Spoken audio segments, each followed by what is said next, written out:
Hi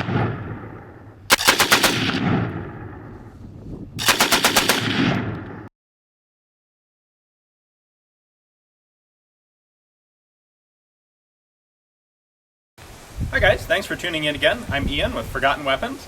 I'm joined again today by Greg Suchek from MG34.com, and today we're going to take a look at the MG34 Lafette mount. So Greg, I know you have quite a bit of experience with these. Just tell us a little bit about the history. What was the basic, why did they build these things?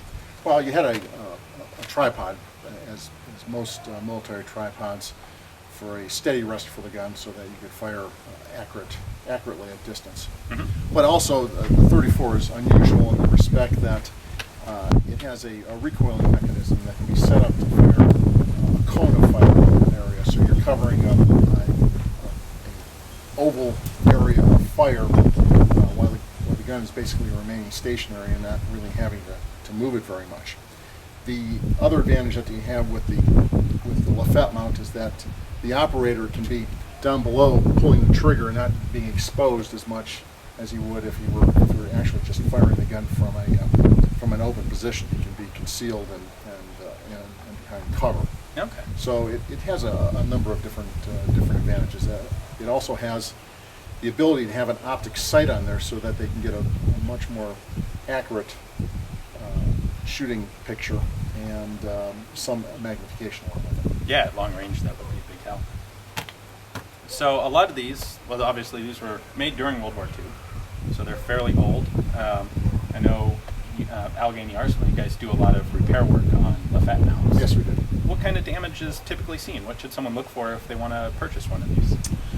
The Lafette mount is a very complicated piece of machinery. There's hundreds of parts inside here, and my first suggestion is to make sure that the Lafette is operating correctly when you do purchase one.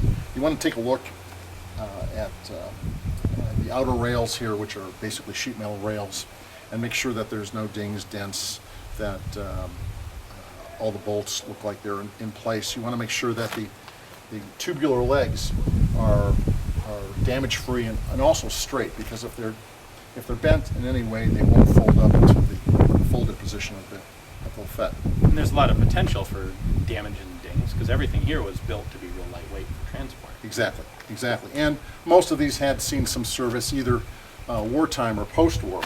So you really need to look at all those things ahead of time. Make sure that the gun fits inside, make sure that the trigger mechanism works on the gun, make sure that the elevation mechanism works on the gun, because these are all fairly complicated areas. I don't suggest that an individual work on the Lafette mount, mainly because of the complicatedness of the piece of machinery, and it requires some specialized tools. If you find yourself in a situation where you have to work on it or you want to work on it, my suggestion is strongly to videotape everything you do on the repair work, because you're going to really want to review that when you try to put the unit back together again. A simple device on the Lafette mount is the shell deflector tray on the bottom. All it does is really take the shells that are ejected out of the bottom of the gun and move them away from the shooter.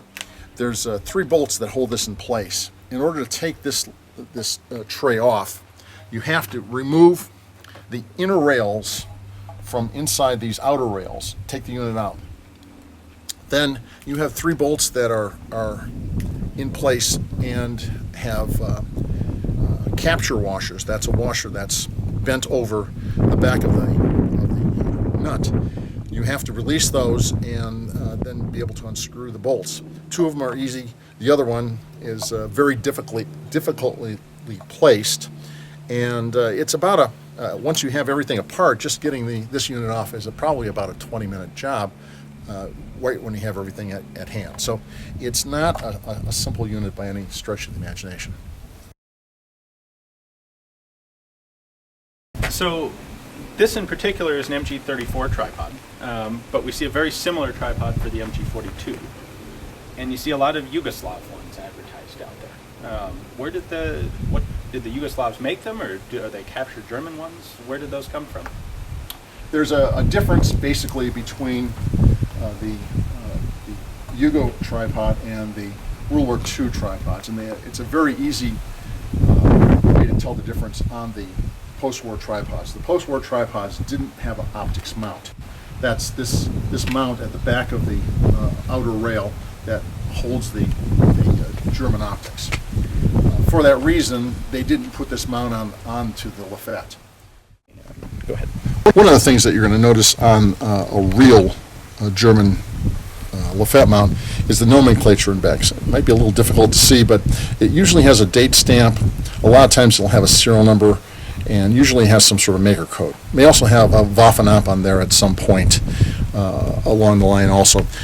If you get a Yugoslav one, there's a good chance that the nomenclature has, this back piece has been replaced, mainly because they didn't want any Waffenamts on any of the things that they had after the war, because anything German was appalling to them. So they took and they got rid of most of those. But if you look really hard, even on ones that have been washed very well, you're going to find Waffenamts on maybe at the top of the nuts, or if you take this plate down here and completely take it off, you'll find another one on the bottom of that.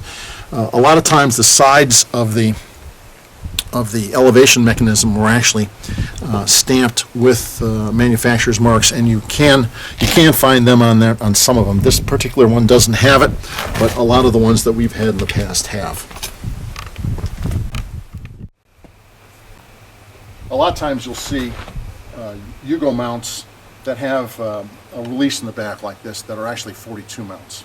The difference is that a 42 mount it doesn't have this mechanism here. It has a simple latch to accept the front of the front lug on an MG42.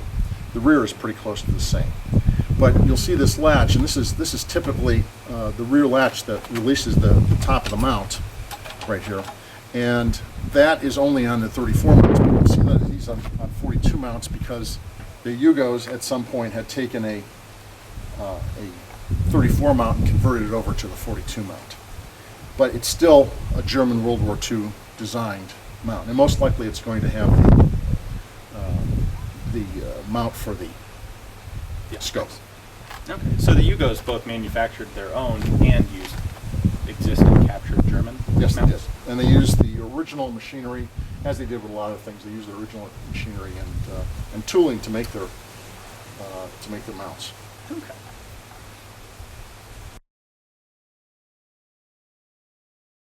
One of the interesting features on the MG34 Lafette mount is that it has a barrel change device in place, and that's the lever right here.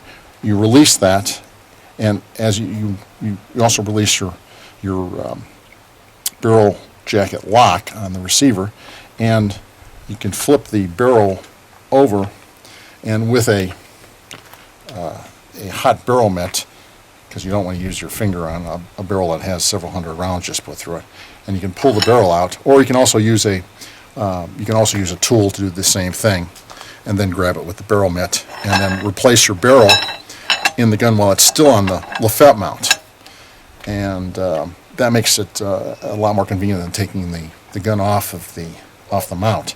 You can put the barrel back in, put new exchange barrels, then lock it back in place, and you're ready to go again. One of the things that you're going to find on some of these mounts, especially the 34 mount, is that the capture mechanism here is relatively complicated, and the parts in the latch, especially this little piece of bent bail, they're almost always missing. Fortunately, this is one piece that can be made very easily, basically by twisting this and actually manufacturing the bail. Sometimes the latches are missing, sometimes the actual full latch is missing. And when you get these, you want to make sure that they do latch up and that they do work. A lot of times when these are abused and dropped, they'll actually end up bending some of these parts. A good example is if you look right down here, this is the rest for the barrel jacket when it's taken off the mount to change the barrel, and this is actually bent on an angle because it was probably dropped at this point. It's still usable, but it's a problem. I mean, it is a thing that isn't correct because it is bent on an angle. May have some trouble holding the front jacket if you try to change barrels the way you're supposed to. It could, but a lot of times you're going to, because of